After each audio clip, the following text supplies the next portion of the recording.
about 1,000 kilometers. Something like that, I would guess. Yeah. Okay, that's a long day's drive. Maybe a day and a half. Well, just haven't driven there, but we drove through Monday because my wife and I were going to a dance thing in Holland and in Breda, and it was cheaper to fly to Brussels. And Harry lives in Antwerp, which is sort of half between the two. So we rented a car and drove through and hung out with Harry. So I got to see the real Fleming. The real one. So Harry can attest that I'm real. Are you one of the last visitors to Harry's place? Or Harry, are you already out of it? No. This is until December, so you still have opportunity if you want to visit. You have to.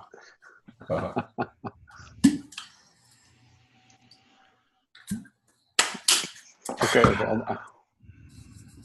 Okay. So you had a drink too. So I'm expecting some other people too, but we'll see. I was, as usual, I'm not prepared. What was the topic today? I saw it. Topic is Flashing. what are you really doing? Good question. I always wonder every day. What are you really doing? So, well, the idea is in part to bring out some of what we don't see. Like sometimes we present one side of ourselves when we're in this kind of meeting, or we have a little elevator pitch on our thing, which we're doing, which we're working on. But what are we doing the other 23 hours of the day? And it might or might not be boring, but sometimes it's enlightening to find out what else we're doing. We got to be doing something, and maybe we sort of discount it. I think, oh, that's nothing. But you spent 10 hours farming your field or something, which might be very interesting to the rest of us. I spend a lot of time daydreaming, and just saw an article that confirms that this is very productive. So it's kind of a relief after all those years. Yeah, I'd actually like to spend more time daydreaming. I do it if I somehow sleep later than normal. If I sleep like 10 hours or 9 hours instead of 8, then I lie and take time to wake up. And I love that state. Exactly between sleeping and waking up, there's this kind of layer in between that I know I'm not awake, but I'm not sleeping either. And in between, there's this kind of free surfing space of having association and things, and I fall asleep a little and all blurs, then I get up and the highlights pop up, and then I have new connections. And that's kind of, I think, what guess is the kind of things that happen with daydreaming as well. And the article is in Science Daily, and it says brain's problem-solving function at work when we daydream. So it's more the complexity stuff that kind of associates the new neurons firing and all these new connections made, and this happens there. I have my best idea to that state. So I very much like it. So this is my hobby, so to speak. Daydreaming. Yes. You're not a professional. It's more of a hobby. Well, my market value comes out of my daydreaming, of course, because I have thoughts somebody else didn't have, because they just have been working like this and I'm working like that. Okay, well, that's kind of ideal. I mean, I'd like more to daydream professionally. I experience sort of a split between what I do for money and what I like doing, which is I'm a little embarrassed about. Like I'd like to sort of full time be doing my thing and somehow making a living from that. But most of the time I haven't done that. I get paid for doing various kinds of computer programming, which in some ways I enjoy, but also it's just sort of work. And I'm not totally in flow with it. Actually, I sometimes struggle too much with it, or it's stressful, and it's not really what I want to do. You have a black cat sitting on your papers, Sam. His name is Lucifer. Lucifer. Well, that's he's got your paperwork. On my laptop. Somebody's taking care of it.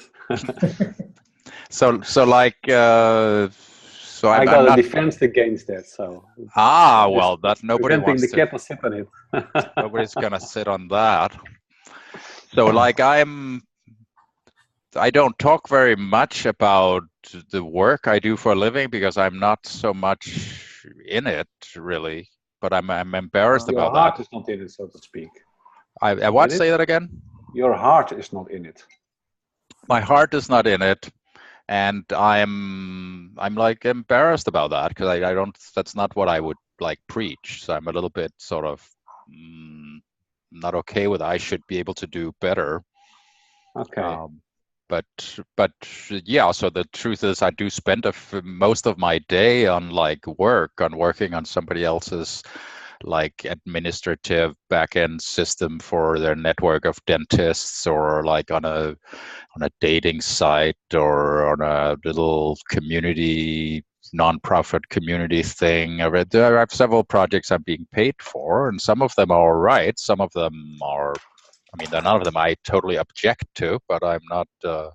It's not what I would choose to do by myself. So I keep being conflicted about that. Oh, yeah. Are you guys familiar with the Ikigai concept? I forgot it. Let me share the screen and show it. Yep. Hello, Simona. Hello. Hello. Just a second. I'll stop Hello, sharing. Tweety. That's probably Sophie. Hi, Simone. And who's Tweety? Who is Tweety? Tweety, that's probably Sophie, I would guess. Or maybe it's the bird. The little yellow bird and with the cat. Isn't that Tweety? Well, we can't see until the camera is on, so we have to guess. Maybe it's Sophie's son. Maybe it is, yeah. Tweety. I thought I saw a putty cat. Oh, putty cat. Maybe. How are you, Simona? I'm doing okay. I'm in sick leave for a few days because I had a bronchitis. So I have some free time for myself. I mean, I'm okay. It's just that I'm coughing a lot, so I prefer not to annoy too much my colleagues coughing all the time. And I take advantage of the time to study because I started studying every Thursday. Okay, well, good idea. And you can hang out with us and cough as much as you want, as long as you turn your mic off. Yep. Yeah. And it's not contagious if it's online. So no, it's perfect. So Harry, you wanted to share your screen? Oh yes, let me show this one. Do you see it? Yeah, Ikigai. Oh, Ikigai, yeah. So it's the connection with the space that kind of overlaps when you show what you're good at and what you can be paid for. That's the professional thing. You just talked about it. And then you can do what you love, what your passion is. If you combine what you're good at and what you love, that's your passion. But if you're talking about what the world needs and you do what you love, that could be called your mission. Or if you combine what you can be paid for and what the world needs, you could call that your vocation. But the sweet spot is, of course, when they all do overlap, when you can make your hobby, what you get paid for it and all that. Yeah. I prefer to work in the middle of this model here. Well, me too, but I'm not necessarily.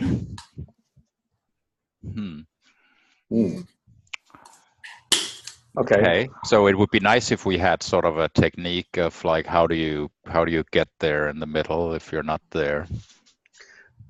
Well, it's of course interested. Why doesn't the world pay for what it needs, and why don't they find you because you're so good at what you're doing? So yeah, it could be an interesting conversation.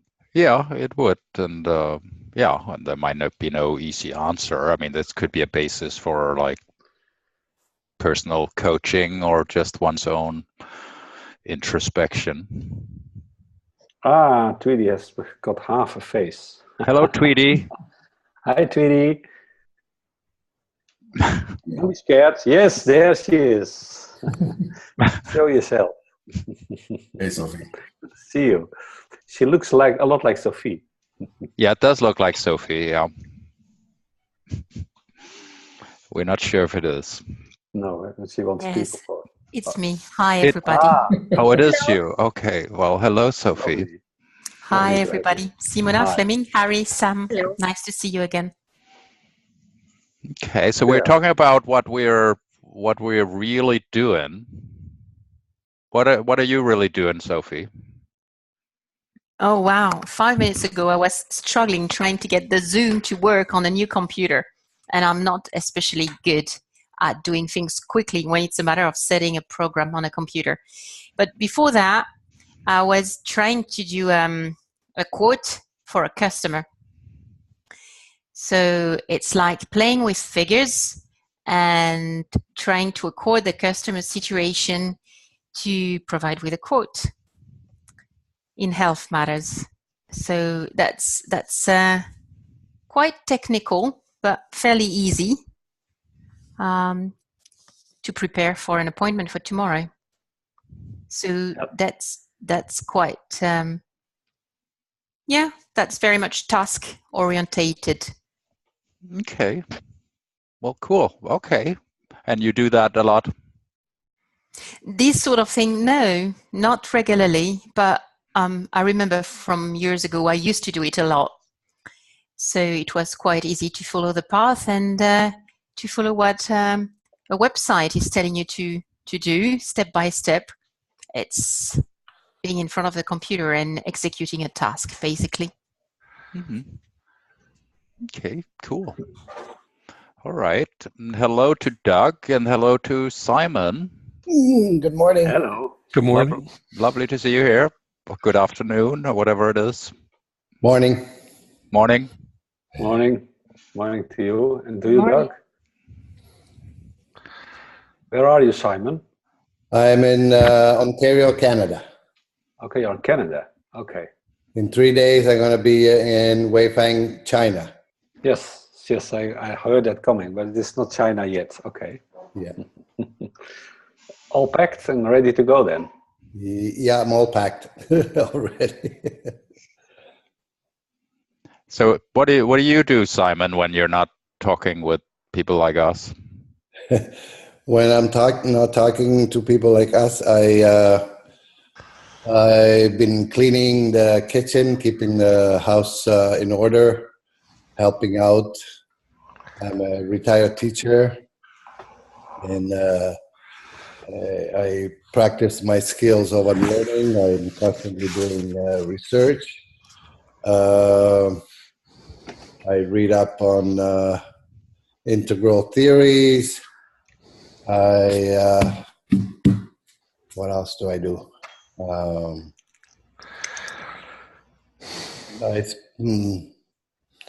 I spent 5 days refinishing the driveway before I left, so that it's good to use for the winter when we have to scrape the ice. So I slugged it out. So I do manual labor and I do intellectual labor. So that keeps me balanced. And in China, I'm not sure what I'm going to be doing. I'll be a volunteer because I'm a visitor, not a worker. But I'll be probably working with the principal of the school to get him to be more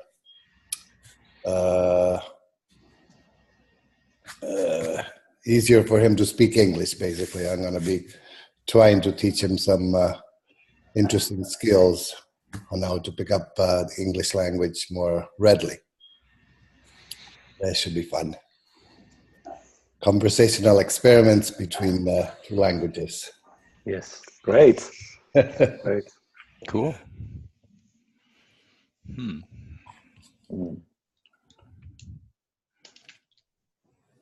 What else? Does anybody have some like secret, unexpected things you spend all your time doing that we don't know about? Well, maybe I should talk a little. Or Simona, ladies first. I just wanted to go a little bit back on your diagram. It was your diagram, right? I was actually wondering if we really need to do all that things in the same time, or we can do them like we can share our time, and we can try to do a little bit of everything. And I was wondering if this could be acceptable enough to make us happy, of trying to make a little bit, I mean, part of our time to do something useful, something that let us use our creativity and make sense of our passions, do something for money, do something for our family, and everything. If in the end this would satisfy us, if would have to accept that we need to do some compromises, and maybe we can't always do the thing that we want forever or for a longer time, and we need to enjoy the activities even if they last 5 minutes or 1 hour or 2 hours, or if we are not doing that full time. Yes, I think that's basically what the challenge has been all my life, because I've been taught up when I grew up. They said, okay, you have to find a job and do the work, and then if you're happy, then and you study well, then you find a job that fits your interests. Mm-hmm. And if not, then you have to accept anything less, because you have to make the money. And I lived that way for basically for quite some time. But I always struggled with that. I lose interest if the work is not relevant, or meaningful or interesting. So then it gets boring, and I get boring too. So I think that's been a challenge all my life. And as I said, I'm a daydreamer. I think I was very shy when I was young, and very scared all the time. So in the school bench, it was so boring. I reverted to fantasies and daydreaming, and I became good at it. And I started drawing at the white margins of my all the paperwork on school. And I ended up in the art school. I wanted to be a comic artist. That's escapism as well, or animated movies. And then I went to art school, and I came out as a kind of graphic designer / illustrator, and I tried to work that. But illustrating books is also extremely boring, because you're basically some kind of automated copy machine that translates the story of an author to pictures. So that became boring to me as well. And I'm always trying to find new stuff. I have always new ideas. So I've kind of spent most of my life doing the kind of intellectual research. I think Simon is referring to this. Oh, there's this new thing, there's this trend. And I'm rather sensitive to that. And then because my illustration business went so bad, because it became boring, then I came in to work in an airplane factory in the R&D company to kind of illustrate their new methods. So fabrication of stuff and techniques and all that, and making exploded fuels, how things are built and all that. And there I came in touch with what they call organizations and managements. And I saw how that worked, because you can make stuff, real engineering stuff, but also the organization is stuff is organized and engineered as well. So I made pictures about how that functions, and that basically started before it had any name, what I still do preferably today, and that's called graphic facilitation. And this basically means that if people want to understand something, and then when you draw it, then it becomes rather specific, then can people point it and talk about it, and you get to see the whole system. And that led me to system thinking. And that's what I kind of do still today as an independent, because I have been quite successful for some time, but I'm myself very bad at organizing and keeping track of things. So I'm not fit to have any employees or so. So I still work for myself.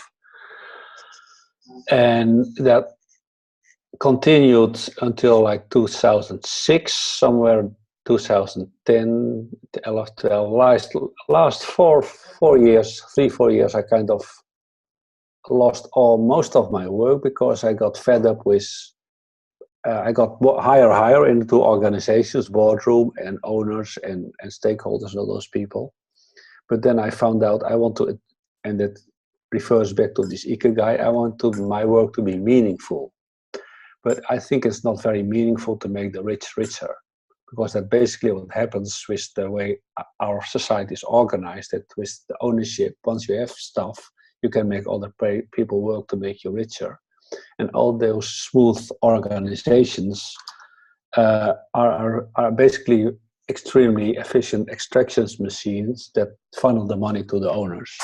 And then when I found that out, I said to myself, oh, this way I'm part of the problem and not of the solution. So I lost my motivation to do that.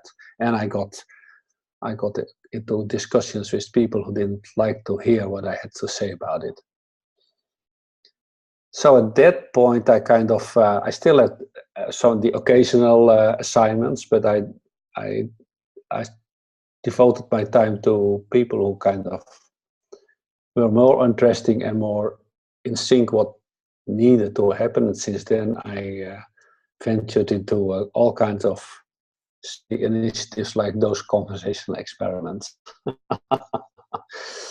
And also think about, okay, what does it mean that what should solve the problem? And it's distribution and all kinds of things that a lot of people are discussing here. And in this group, there's no need to go into that. I cannot talk about it at length. But that's kind of what I am doing. And what I'm really doing is, okay, this world needs different solutions than we have now. What are those solutions? And how can people without any power, but a lot of people with a little power like us, connect and have some kind of grassroots awareness, consciousness that would help the world forward? And the main label at this point where it popularizes is teal. And quite a few of you guys know about that. So this is roughly what I'm doing.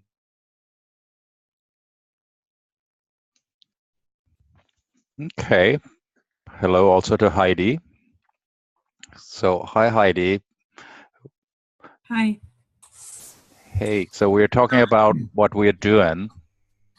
And we were talking in part about Harry showed this Ikigai diagram with like there are various circles that overlap of what you want to do or what you get paid for doing, what the world wants and so forth.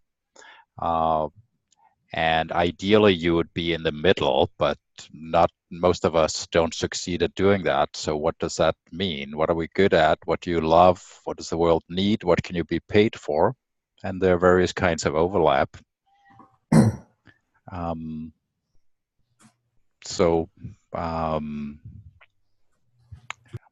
Yeah, I don't know what to say about that, but so can I respond to Simona's question? Please do. My own way.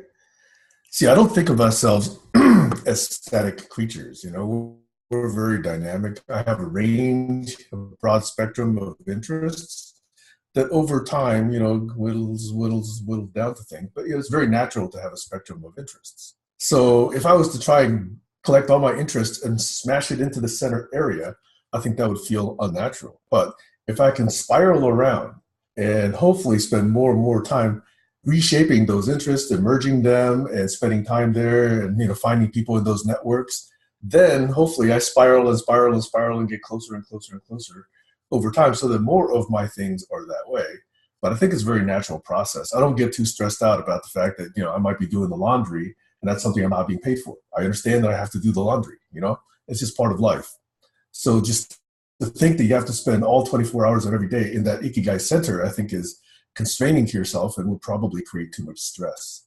So for me, I'm just trying to get closer and closer and closer. But if you're stressing about it, then you're away from that happiness circle, and then that's going to take you away as well. So I think it helps to think of us as dynamic creatures with a spectrum of interests.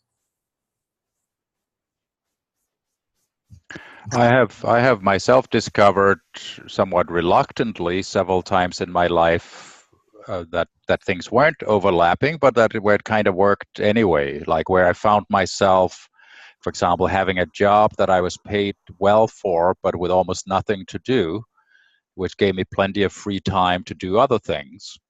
And that's sort of against my principles or something. I objected to it, but I was in a job where I couldn't really do more than 2 hours of work or so per day. It's just the way it was structured, and with my manager and so forth. I couldn't really expand from that. And I had a nice private office by myself. And I had my back to the door. I developed various interesting habits there. Like I meditated for like 5 minutes every hour, and nobody noticed. I just closed my eyes by the keyboard, and I felt very sort of in daydreaming space. We talked about daydreaming at first. I was in a daydreaming space most of the time. I wrote 2 books. I started the New Civilization Network. I did all of that while I was being paid for doing nothing. And I was feeling both a bit guilty about it, but at the same time, I could see in the bigger picture, I was being well supported in doing what I needed to do, which was somewhere totally different.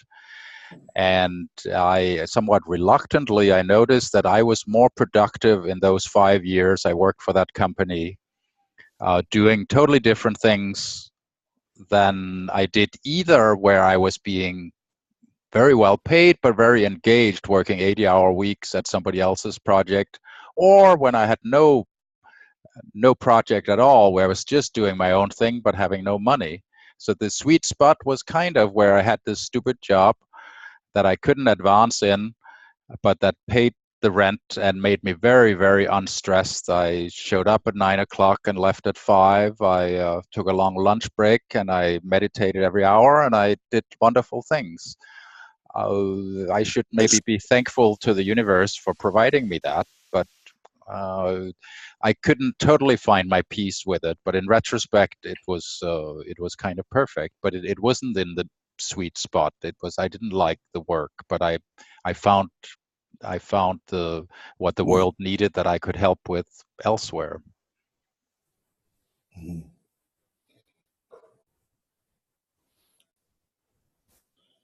It seems that if my sense of usefulness is not fulfilled in the classical qualification of a job to provide an income, I'm going to look for it somewhere else. And it's always a matter of trying to find the right balance in terms of hours in a day, how much hours can be drawn into finding fulfillment, and how many hours are necessary to get the income. It's the search for balance.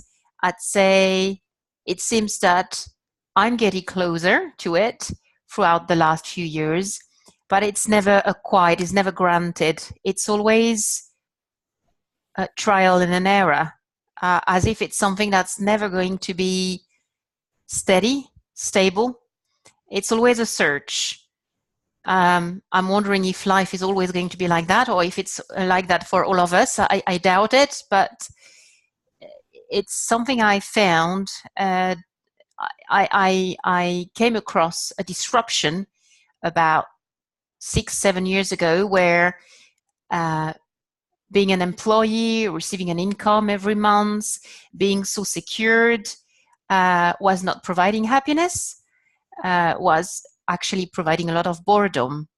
And although it can be something that's fulfilling when I was starting after the studies, and it was like arriving somewhere after all those years of studying, that might be all right when I was 25, but that was not all right when I was 45. So the kind of goal for ikigai, is that the word at the center of the flower? Ikigai. Yeah. I just thought it's a reason for being, trying to find fulfillment, what my true nature is, and what I'm meant to do, to be achieving, and the reality of life, finding a regular income.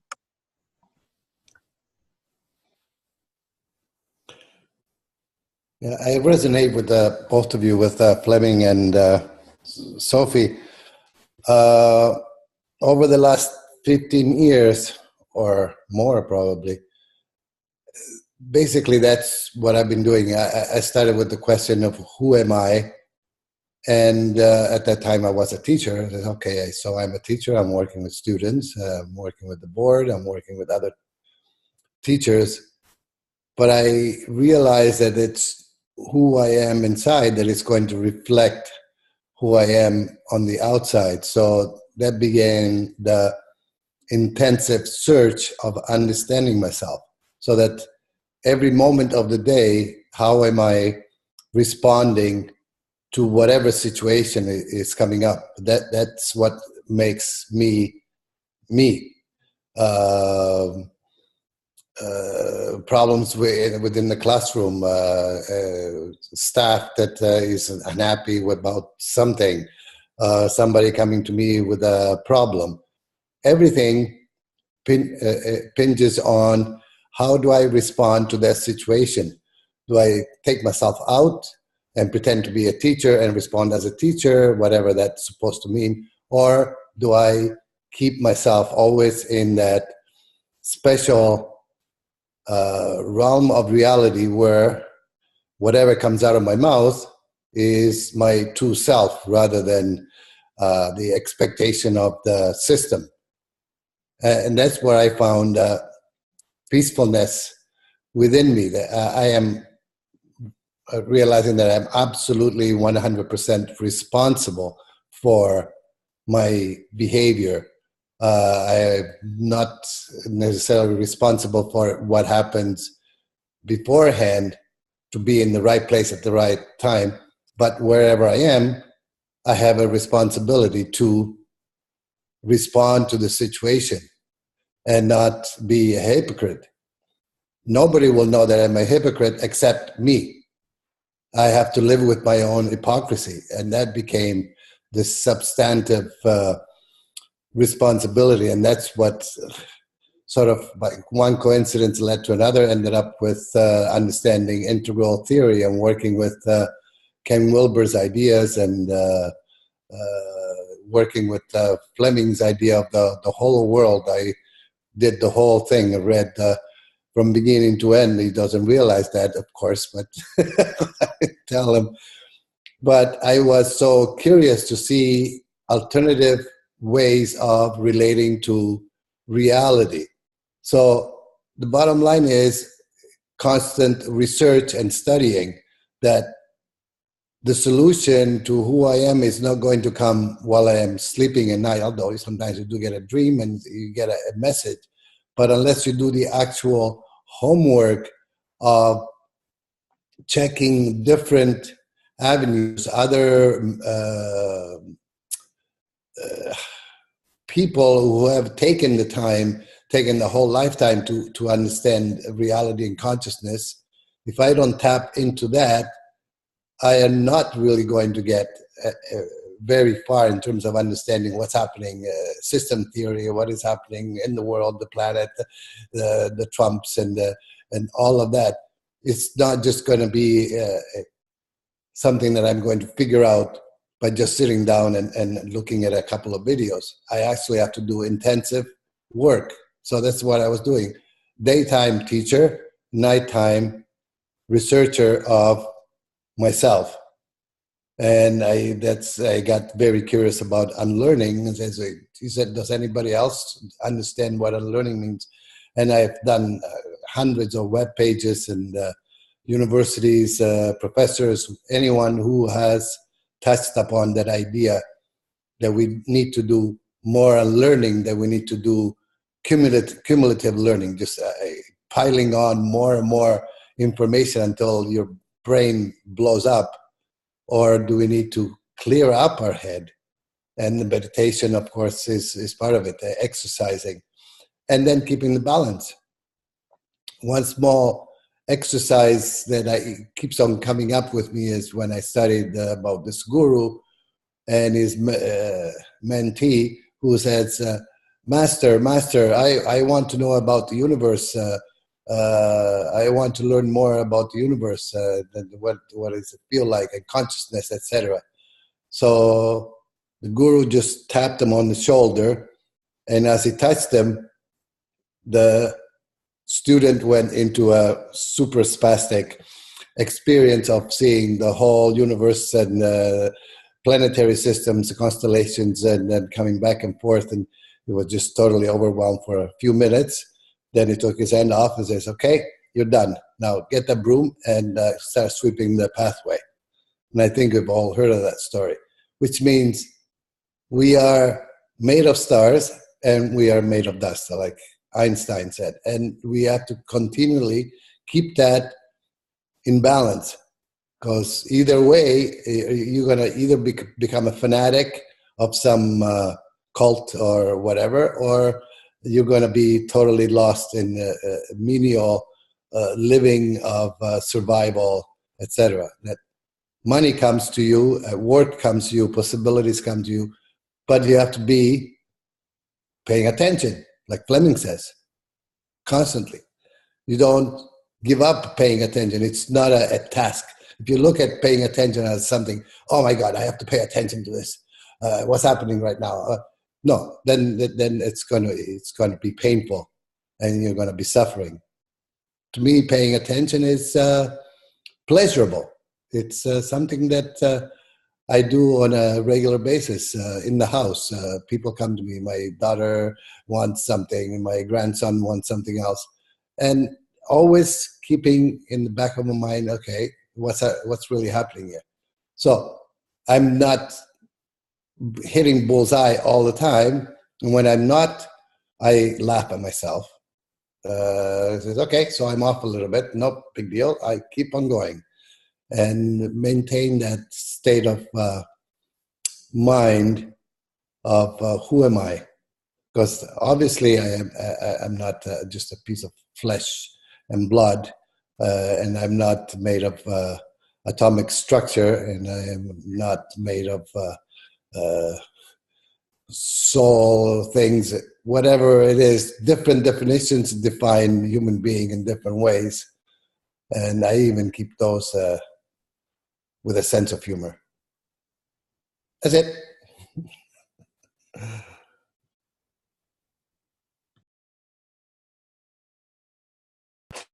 So I can come in. I'm sorry that for a long time I wasn't here. It has to do with what I'm really doing. That when I see that you are talking about what your life, the thread is, and when I find it an interesting question, an interesting topic. I found it out just now that it is this topic, and it makes me think. And I think my life was always, even as a child, directed into what are humans? What are they doing? How are they doing that? Why are they doing that stuff? And then I had observations. I think I was always good in observing things, but they have talked me out of my observations, for a long time. And so I feel that in the last, let's say, 20, 25 years, I'm sort of waking up out of this trance, but not necessarily in the spiritual sense. I did also a lot of meditation, all these things, but I mean, waking up to rely more on what I am seeing, what I'm perceiving, instead of what other people tell me what I should see, And so my life now, I see me as an existentialist and searching for what is driving people to do the things. And at the moment, I'm discovering, let's say, for a long time, I'm really engaged in psychology and in how the people tick. And then I came to spirituality, but I found out that spirituality alone is not the thing. So both things together, this is the human condition from the psychological perspective and the spiritual perspective is a good thing. And then I came, as you, to read Ken Wilber, which opened me very much the horizon, and I had a map where to go. In the meantime, about a year ago, I came across of another person, Jordan Peterson, who finally could explain to me what humans are. Where the two parts, and we have the tendency when we are growing up, we want to have everything positive. And now learning that this negative, let's say the destructive element, is so deep into human into human nature, that was shocking to me, very much shocking. And then see it in real life, you know, and in global events lately. Yeah, I don't want to talk about that. It's really, I'm so committed to give the information into the world, because people, and me included, don't see what is right in front of their eyes, because they are not, we are not used to let go of the interpretation network, not network, a grid we have for things. And so we don't see what we don't can interpret in the old way, we cannot see. And so for me, the satisfaction, or let's say the energy, is when I hear or see things and then I make the connections, see the connections, and then I have an urge to talk about or write about. And I begin to write blog posts about these things and hope that sooner or later somebody will read it or not. That's not so important. But to give that out into the world, what I begin to understand. It may be somebody else can understand it a little earlier than me, because I have a certain age and I would have liked to know these things a little bit earlier. So what I'm really doing is that, and find a balance with nature, which is around me. Then I'm thinking maybe I will sell the house. Where shall I go? What to go in the transition in the older age? You know, try to be as conscious as possible of where reality is, and wake up out of this sort of positive daydream, which I was induced to go. Before I was in the negative daydream, I have to say. And then it was already a good move to go into the positive daydream. But now it's time to come into reality. And that's where I'm now. And, you know, thank you.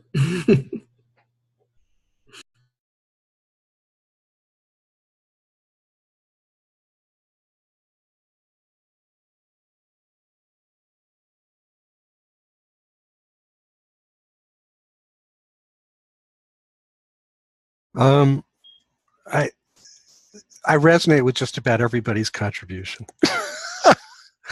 So I'm appropriating all of you. For me, my progression as a human being was from a place of primitive, disconnected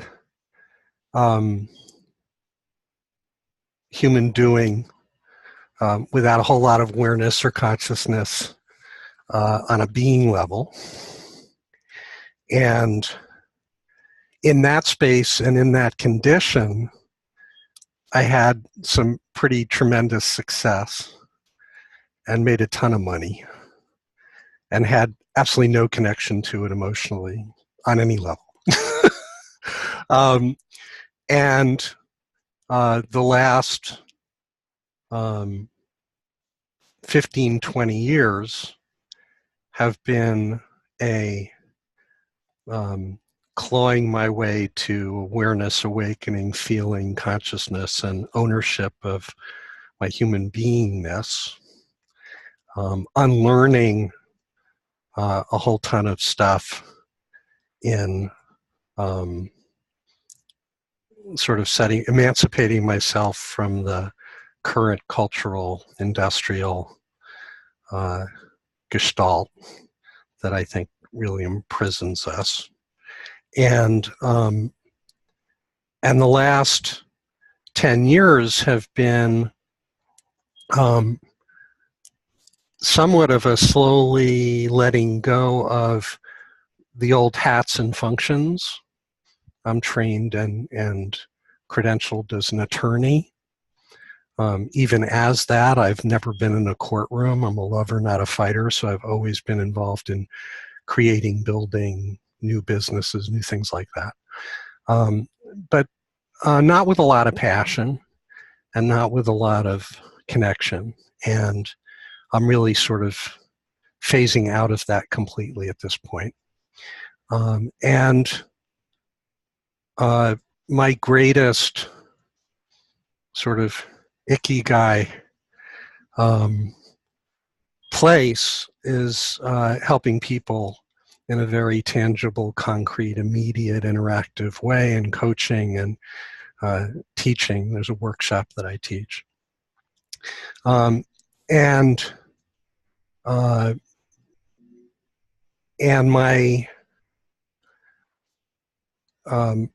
my focus, my sort of purpose in terms of my day job, as I've been evolving and developing a new about-to-be-born entity called the Values Foundation with a partner.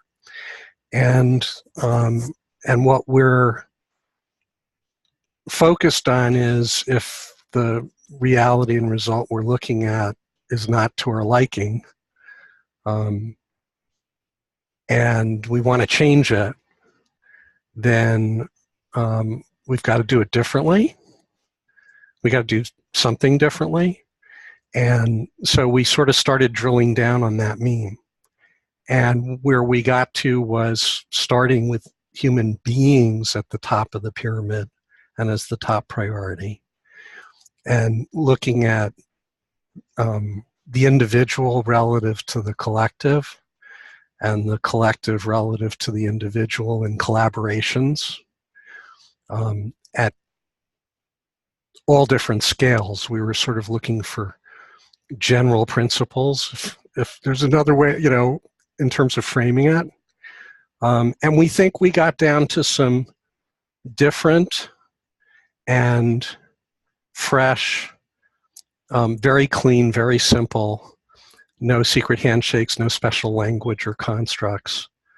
We got down to some really elemental stuff about how we might do us differently as a species. And so that's been a full-time job for the last 2.5, 3 years. It hasn't been funded. It hasn't been, you know, it's not revenue producing. It's been completely mission driven.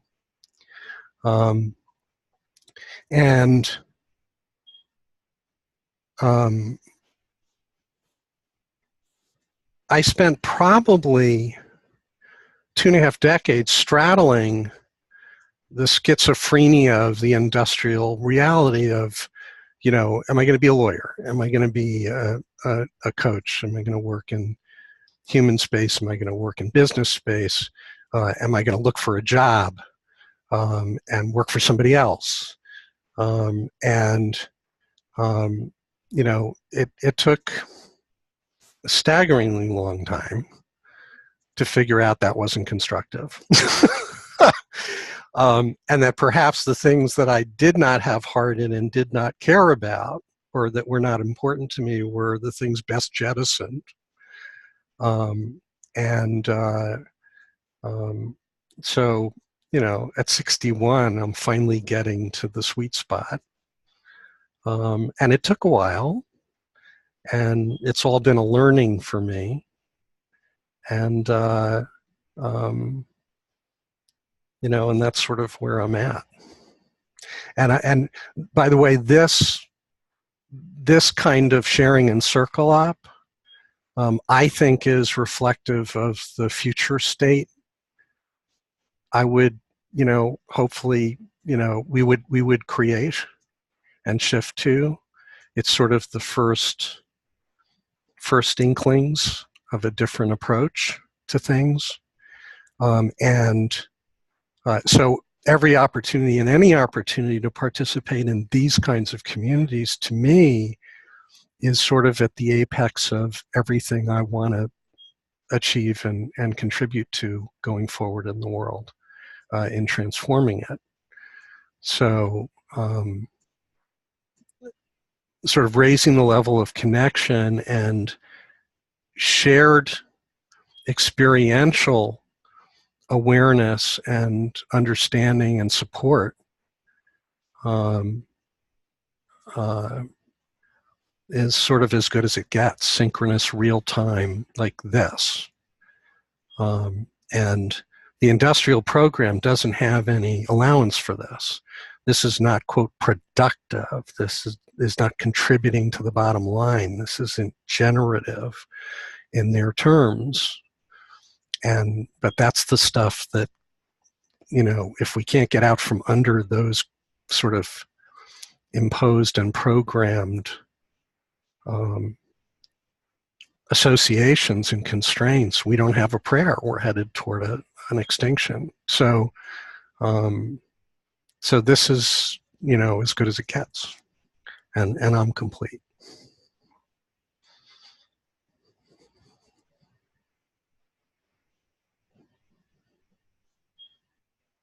I will continue. Actually, I keep on watching on this diagram, and I realized that I looked on something similar when I was very young, and I didn't realize, looking at it, understanding how things work are not enough on a long term. I even made a plan, and I was pretty sure about what I need and what to do in each of these modules, but it took me a few years to understand that these modules depend on two variables, time and space. What the world needs mainly depends on the year. What can you be paid for depends on the year and on the country you are living in that moment. What you are good at can change with the time. You can evaluate, or you can become better at some things that you are not today. I mean, in 5 years, you can be better at other stuff or other jobs that maybe don't even exist today. And what you love, again, can depend on your family condition, on your on the country you are living, and everything on a lot of things. So just by doing a plan, and a long-term plan, like a 5-10 years plan, it's not enough to get in the sweet spot. When I was when I was very young, I didn't want to become an engineer because I thought that's very shameful. My father was an engineer, and I said, I don't want to be like my father. That's the worst thing ever. And I would be ashamed to do that. So I would do anything but an engineer. And with that, yeah, I know today it's not the same thing. And in the country I was living, it was very bad seen to be an engineer. Like, it was for sure not the people that had the best life. And I decided to do what my parents said. I was trying to become a doctor. And when I was almost ready to start the medicine faculty, I realized I prepared in the best high school for 4 years, and I was very sure I will get to that university and I will have such a predictable life itinerary, like all my colleagues that went there in the last years, and we all had good grades. We all understood very well everything our teachers were preparing us, because it was a medical high school. And on the last moment, I decided that this is just too predictable and too boring. And I really felt like I prefer to start from scratch and do the most different thing ever. And I said to my parents, actually, in a few months, I won't apply to be a doctor anymore. I will apply to become an IT girl. And they were like, what? And with the time, I started working, and I realized that my passions and what the world needed was different. And I started working in marketing. I left everything I had in my country because I wanted to work on a European level and global level. And it was very important to me to have a very good job, until I realized I'm paid a lot of money and I don't have time to do anything else in that modules about what I love, what I'm good at, what the world needs, because I'm only working in a big company to make money, and I don't have time to spend it. I don't have time to buy a bread. I don't have time to see my friends. I can only get money in my bank account, and that's it. There was nothing more than that, and I really felt like the company, it was one of the biggest companies in the world. Of course, making profit was one of the most important things for them, and I realized I don't find the meaning in life, and I would like to do something different.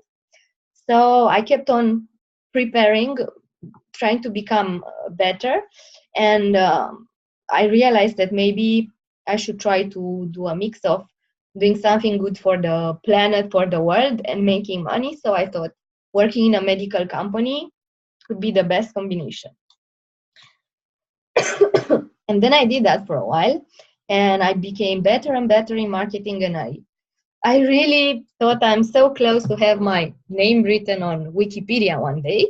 And then I came to Toulouse, and they told me, you're excellent at marketing, but we don't need that. We want you to be an aerospace engineer. And I was like, okay, if you want, but I'm not. And they started preparing me, and today I'm working in a company that is probably, I will even say the name Airbus, because I want to do a bad advertising, but I really think it's the worst company I've been working for, and I've been crying for months because I'm ashamed to work for them. I think they are very unorganized. They don't need, I mean, competition and perfection for them. It's something they don't need. They just, and sometimes I'm even surprised how the planes fly. If the situation in the company is like that, I'm more and more afraid to fly, because I'm like, I hope this won't be, we won't start to feel what's happening in the company when we are in the plane, because it will be a disaster. And practically, I realized that today I have a job, I get money for it. I have a lot of time because they let me do anything.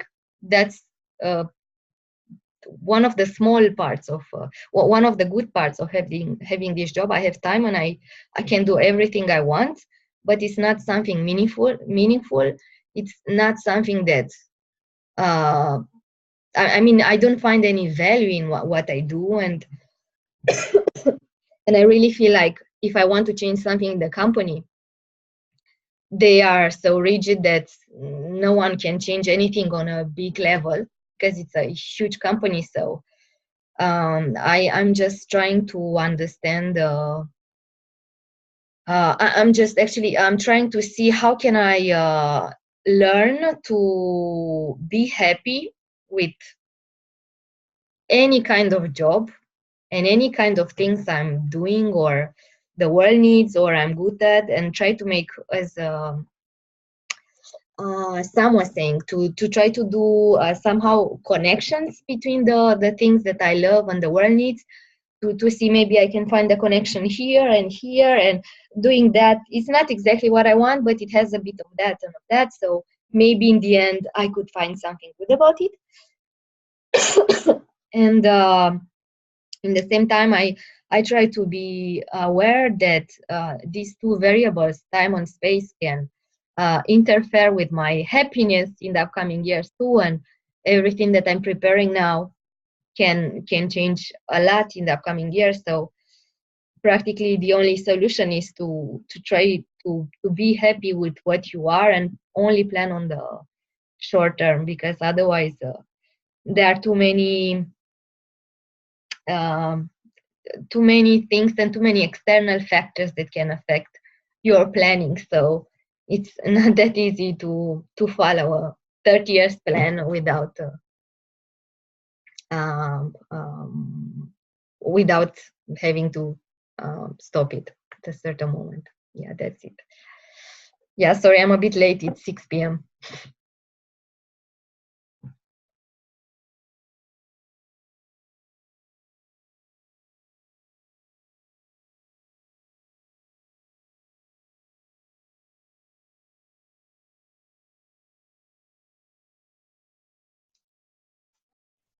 Well, it feels sort of like we're just getting started, but we are getting towards the end of the hour. Is anybody else sort of waiting for their turn? Like Sam, I'm not sure you talked very much about what you're doing. It's up to you if you want. Otherwise, we can move towards the end. Fleming, I feel like I talk way too much in most conversations anyway. Actually, let me do 30 seconds then. I actually enjoy these conversations, but I also have probably 2 or 3 other communities at least, probably closer to half a dozen. There's the serious conversations I'm involved in on Wednesday nights. There's the Global Challenges collaboration on Wednesday mornings.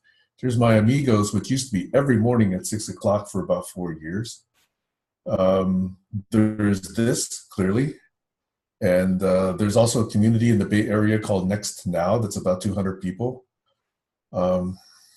So what I find I really like doing is connecting communities. And the community I'm really trying to connect with right now is the Tantra community. I think that we have these intellectual conversations so much, and we have these idea conversations. I've been involved in Silicon Valley with all these kind of leadership groups and, how to get better, how to get rich. I've been a passive investor. I've been an angel investor. That came and went. And like Doug, I'm thinking, why, These people are just about the next quarter. They're about power politics. They're about the next greatest thing that, does this little incremental improvement. But I'm finding that, as Doug is talking about, we're not actually being humans enough. And the people that really enjoy being humans are Wiccans and the Tantra community and the people who practice Tai Chi, the people who love, gastronomics, those are the kind of people that I really want to start connecting with and bringing into these conversations. And we're also missing other generations, We're missing the 13-year-olds, the 12-year-olds, the 18-year-olds, the 25-year-olds, the 28-year-olds. Maybe, Simona, you're very close to that right now, but the rest of us are probably not. Yeah, I wanted to say I'm not that far. Well, I'm not 12, but... So I think there's still a lot of connection that can be made. And the more I listen, I think the more it saddens me a little bit that so much of us are still tied to our means of income and where other people think we have value. That's probably one of the biggest shifts we need to make. I'm getting lecturers, sorry, but like I said, I warned you, I sometimes talk too much. But those connections and that change of perception and that change of thinking is really what I really am seeking right now. Doug, I went from Silicon Valley, where I was making a decent amount of money. I mean, more than 99% of people make in the world. And I came up here and I cut my hours, so I have probably half my previous income, but the cost of living here is probably less than half of what it was in the Bay Area. And I'm 1,000 times happier. And I still have half my time to do stuff like this.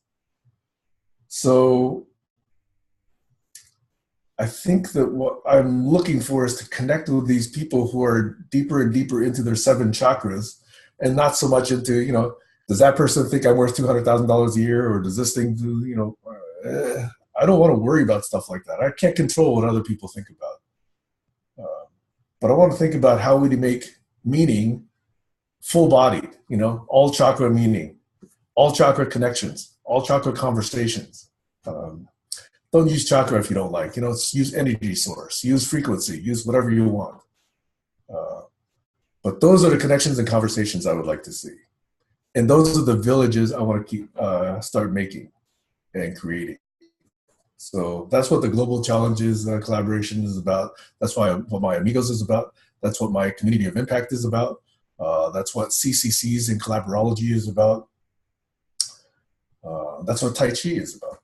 So anyway, sorry, I went more than 30 seconds. I apologize, but I just wanted to give you that little quick brush. Thank you. Thank you very much, Sam. No, you didn't talk too much. Cool. Well, let's then quickly have a few meta remarks. How did this meeting work? What did you like about it? what should we do next? It didn't feel much like a conversation to me. And why not? Do you have any idea? There was an opportunity in the time provided to really dig in and sort of build on other people's thoughts and dig into these threads. I think that was probably, the next step. But I think we got almost a chance to introduce, and then the time was up, it felt like. I fully agree.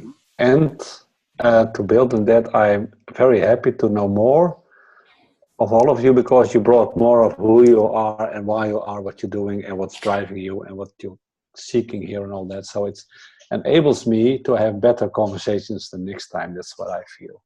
So thank you for that as well. So more of the seven chakras kind of feel, so to speak. So next time we'll have a full body conversation. Go, Heidi. Yeah, I wanted to agree with Harry. I find it always so interesting to hear the stories of people, how they arrange their lives and how they go on and how the mind shifts, from one values to the other values, and how we manage our lives. I find it super interesting and I loved it, but I also miss that we could go a little deeper, and there would be also the possibility maybe to meet in three, like a world cafe, meet in little groups and go a little bit deeper, because it's really interesting. Thank you. I wanted to share something that popped up in another group like this, ended up sort of closing the circle for my partner and I on a piece of the puzzle, and I want to share it here just to sort of throw out a seed and get us, and see what people feel about it. These groups generate a huge amount of sort of energetic power and momentum, and then the time runs out. And so it's a discontinuity, and there was something that I experienced.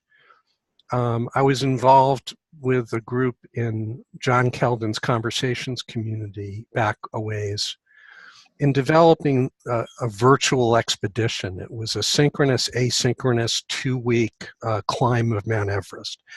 And I was involved as a member of the core team in sort of enriching and fleshing that out. And and it was an extraordinary virtual experiential thing that I don't think correlates to anything else. And what it provided was sort of the core of it was it created a virtual space holding, not a virtual space or a website or a virtual location a la Second Life, but it was literally a virtual space holding where a combination of audio and visual and the shared experiences of the people that engaged with it synchronously, it persisted, and you could go back between synchronous scheduled times and sort of recapture and reconnect experientially and emotionally to being there. And you could also see if other people were hanging out. And if they were, whether they were in your particular virtual piece location on the map or another, you could connect with them or ping them or, continue the conversation or continue the exploration and sharing. And my partner and I sort of drilled down and said, it shouldn't be hard to build a platform to provide that as a way of providing a continuity of energy and connection that's, synchronous, asynchronous, but it's the technology affordances in service to the human beings and the connections between human beings rather than the other way around. And so I wanted to share that, plant the seed, also because all of the projects we sort of catalyze or crystallize are open source, open books. So we're trying to design a place where anybody and everybody can pitch in if they want to, or contribute or comment or share. And but it speaks to the need that 3 or 4 people have expressed about, just got it started and now we're out of time. And it just seems like a real human experiential frustration and purpose. It's sort of like a tease. But better we have that than not to have anything at all. Absolutely. Right. No argument with me. This is the beginning. Yeah. Is that Joachim Stroh's virtual reality platform? Say again? Yeah. Joachim did a lot of the sort of graphic design and imagery work and programming. The truth is, it doesn't take a lot of robust technology to serve. It's almost impressionistic, but very powerful. I mean, I used to sit, and whatever else I was doing, I would have one of my screens up at the Buddhist temple in the climb, and the soundtrack from that, and it just literally had me working on Everest. Hugely powerful. I think there are some good clues there. I mean, you should know that we did do a Senius expedition once as one of the experiments here. And both Joachim and John have been regular, or John has been here once or twice, but Joachim and Ron have been regulars, and I've been working quite a bit with them too. So I fully agree that there are some key elements there. There's still some work to do in what do we do with that? How does it become a platform? But I think it's a very unique experiential way of hanging out together, which I like too. So I agree with you. It's both. It should be simple to make a platform. On the other hand, there are probably some things in the way. Like I could easily imagine us just making something that just becomes another forum that we write lengthy posts to each other or something. Where it's not necessarily easy to make something that really captures and moves forward our shared energy without sort of going off on another tangent and wasting each other's time. But this is a beginning, so that might be what happens. I don't know, or somebody else might do the right thing. So it doesn't have to be us. Good. So okay. So next, some kind of going deeper, continuing more with learning more about each other, or maybe breaking up into groups, which we've tried before. Because yes, this became maybe a little too much like a list of, like, we were sort of standing in line to do our thing a little bit. I think it worked well, but we were sort of in a hurry to get everybody to talk about what they were doing. And really, we needed more hours to then talk about that and dig into it and ask questions and explore it. So we'll somehow do that next, I think. Okay. Any other remarks, Sam? Yeah, this kind of introductory material, Tammy has spent probably a semi-career doing this sort of thing, Tammy Lee Meyer. And she does a number of these one-on-ones or one-on-one-on-ones and records them and makes them available. And if we actually have this, this will actually be an opportunity for each of us to get known to the community, or for one of us to take an interviewer role, the other to take a basically, this is my life, credo kind of a role. And then perhaps another person to be an audience or a question and answer kind of person. So I actually encourage that. I think that's a very good practice as a starting point. At least, 9 or 8, if not the pairwise combination of them already available in this community. So anybody who would want to do that, I encourage to experiment with that. And if you want to experiment with that, experiment with Tammy or experiment with me, and we can try and go into depth like that, and then make it available to the community. Please do. I have also a suggestion. You know, probably, or maybe, that we are doing the live broadcast from the Wisdom Factory, talking about important conversations that matter. Is one thing, is the other is conscious aging. But I could imagine to invite all of you to do one of the episodes in Conversations That Matter, and about what your life is about. So connect with me, send me your information, and we make an appointment. And okay, I would really love that, because every one of us has so much to share of wisdom and experience and knowledge. Definitely.